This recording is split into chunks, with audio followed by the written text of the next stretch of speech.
যাবে না, কিছুই করতে দিবেন না। যে কৃষকের ছেলে সে কি প্যারাডো গাড়ি চালাইতে পারে, সে চলে ভ্যানে। যে কৃষকের ছেলে সে কি একটা ব্লেজার পড়তে পারে, পারে না। তাইলে সে কৃষকের ছেলে কিভাবে হইল, সে কৃষকের ছেলে কিভাবে হয়? এইগুলা বিভ্রান্তি ছড়াইতেছে আর বিভিন্ন লোকজনকে বিভিন্ন অপকর্ম কুকর্ম বিভিন্ন ফেসবুকের মাধ্যমে আমাদের, বিশেষ করে এখানে আমি আমাদের প্রার্থী আছেন, আমাদেরকে এখনো অনেকেই বিভিন্ন হুমকি ধামকি দিচ্ছে। আপনারা ইতিমধ্যেই দেখেছেন ফেসবুকে লেখালেখি হচ্ছে আমার নাকি কি হয়েছে আমি নিজেই জানি না, আমাকে নাকি রেড দিল ডিবি, যৌথ বাহিনী, পুলিশ। তা আমি বললাম আমি কি অন্যায় করলাম, আমাকে ডিবি বাহিনী, যৌথ বাহিনী রেড দিল কেন? এই অপপ্রচার করে নাদিরা চৌধুরীকে বন্ধ করা যাবে না। যেহেতু আমাদের প্রিয় নেতা লিটন চৌধুরীর একে সারায় আজকে আপনি বিপুল ভোটে নির্বাচিত সংসদ সদস্য আশা করেছিলেন, এই যে আশা সেই স্বপ্ন আপনার শিবচরের মানুষ, সচেতন মানুষ কোনোদিনও বাস্তবায়ন হইতে দিবে না।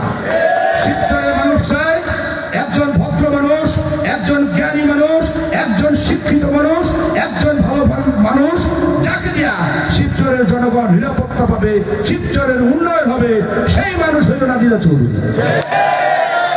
তাই আমি আপনাদের বলবো আগামী 12 তারিখে যে ভোট, আপনাদের ভোট অবশ্যই আমরা সকলেই ভোট কেন্দ্রে গিয়ে প্রমাণ করে দিব নাদিরা চৌধুরীর পক্ষে এই দেশের জনগণ আছে। যারা সন্ত্রাসী, যারা বেইমান, সেই বেইমানদের কাছে জনগণ থাকতে চায় না। যারা বিগত দিনে মাত্র কয়েকদিন আগে বেইমানি করলো, এটা আপনারা লক্ষ্য করেছেন কারা? এই বেইমানদের জায়গা শিবচর উপজেলা হবে না,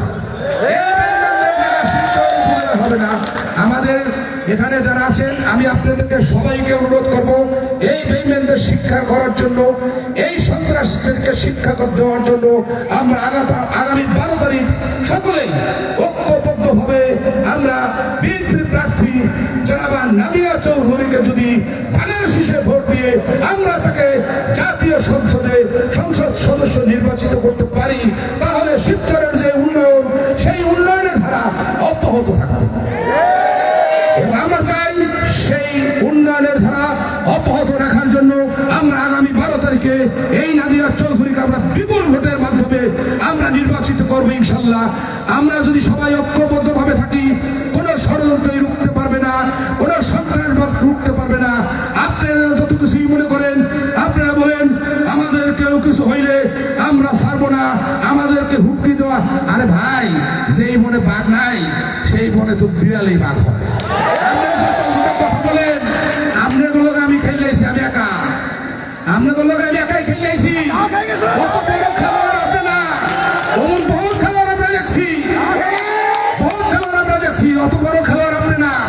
যেহেতু নাদিরা চৌধুরীর লোকে জনগণ আছে এবং আমরা আছি, তাই আগামী 12 তারিখ আপনাদেরকে আশ্বস্ত করতে চাই, আমাদের কোন লোকজন, বিশেষ করে আমাদের প্রার্থীর কাছে আমরা আশা করবো আমরা সুষ্ঠু ভোট চাই, আমরা নিরপেক্ষ ভোট চাই। সেই ভোটের মাধ্যমে আমরা নাদিরা চৌধুরীকে বিপুল ভোটে ব্যবধানে নির্বাচিত করে তাকে আমরা সংসদে শিবচরের উন্নয়নের কথা বলার জন্য আমরা চেষ্টা করব। আমি যেহেতু দীর্ঘদিন আমরা বাড়িতে নেই, আমাদের বিভিন্ন সমস্যার কারণে আমরা থাকিনি, আমাদের নেতা যখন নির্দেশ দিয়েছেন আমরা কিন্তু আজকে সকলেই এক মঞ্চে আজকে উপস্থিত হয়েছি। আপনারা এখানে লক্ষ্য করেছেন আওয়ামী লীগ, বিএনপি সকল রাজনৈতিক দলের নেতৃবৃন্দরা কিন্তু আজকে এখানে উপস্থিত হয়েছেন। এর থেকে আর বড় শক্তি লাগে না। এই শক্তি পারবে ওই সন্ত্রাসীদের, ওই বেঈমানদেরকে শিক্ষা দেওয়ার জন্য আমরা আগামী 12 তারিখ নাদিরা চৌধুরীকে ধানের শীষে ভোট দিয়ে বিপুল ভোটে নির্বাচিত করব। আপনারা সবাই ভালো থাকবেন।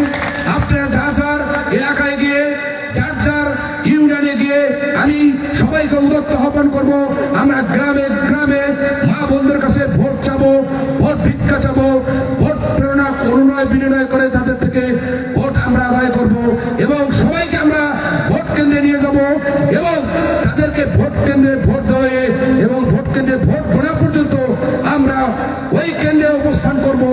সবাই এসেছেন।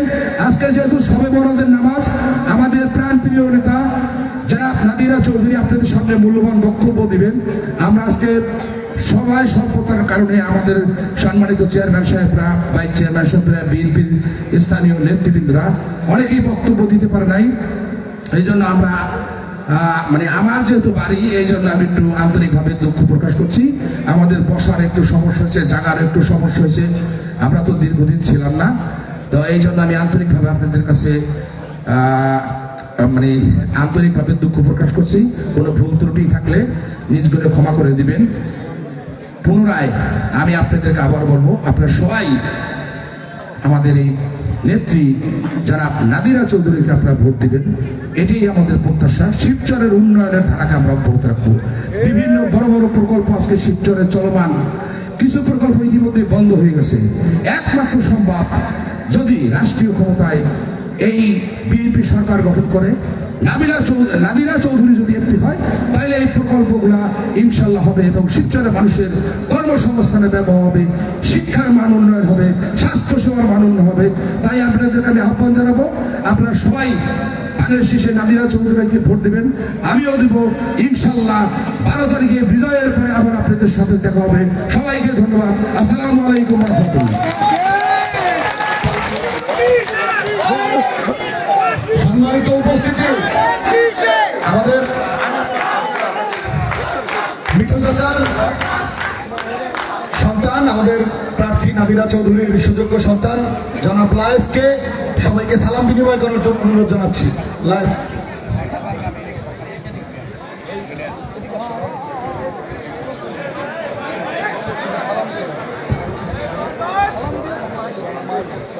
আসসালামু আলাইকুম। এখানে উপস্থিত আমার মা নাদিরা মিঠু চৌধুরী সহ এবং বাকিরা যারা যারা উপস্থিত আছেন সবাইকে আমার সালাম, আসসালামু আলাইকুম। তো আমার বাবার নাম নাজমুল হুদা চৌধুরী মিঠু এবং আমার দাদার নাম শামসুল হুদা চৌধুরী। তো বিগত দিনে আমার বাবা এবং দাদার দ্বারা শিবচরে কোনো অন্যায় এবং জুলুম হয়েছে এটা আমি কখনোই শুনিনি। তো এখন আমার মা জনগণের জন্য কাজ করার জন্য সুযোগ পেয়েছে। আপনারা সবাই আমাদের পাশে থাকবেন এবং আপনাদের জন্য যাতে কাজ করতে পারে সেই সুযোগটি আপনারা করে দিবেন এবং দোয়া করবেন আমাদের জন্য। আসসালামু আলাইকুম। সম্মানিত উপস্থিতি, এই পর্যায়ে বক্তব্য দেওয়ার জন্য অনুরোধ জানাচ্ছি আজকের এই নির্বাচনী উঠান বৈঠকের সম্মানিত সভাপতি, শিবচর পৌরসভা বিএনপির সিনিয়র যুগ্ম